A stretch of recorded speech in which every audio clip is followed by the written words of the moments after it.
Of Families, Children and Social Development.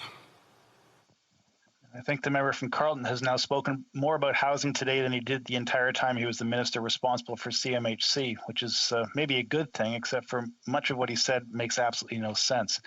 But I'd like the member opposite to answer a very serious question. When the Conservatives decided to go after income trusts in their first mandate, and Jim Flaherty undermined a Conservative commitment not to trust income trusts. But the one they didn't touch was a real estate income trust, the REITs.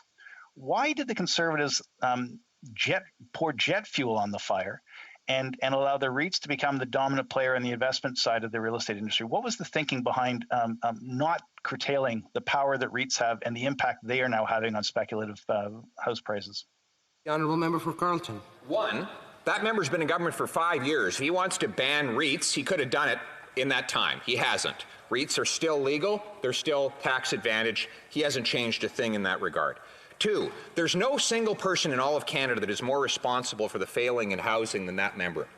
Not only was he a city councillor in Toronto who prevented poor families from having homes by making it very difficult to get them built in the first place. After that, he went to the federal level to contribute to the same problem, and with him basically being the lead housing personality at both Toronto and nationally, we now see 10,000 people homeless in Toronto, a waiting list for affordable housing of 300,000.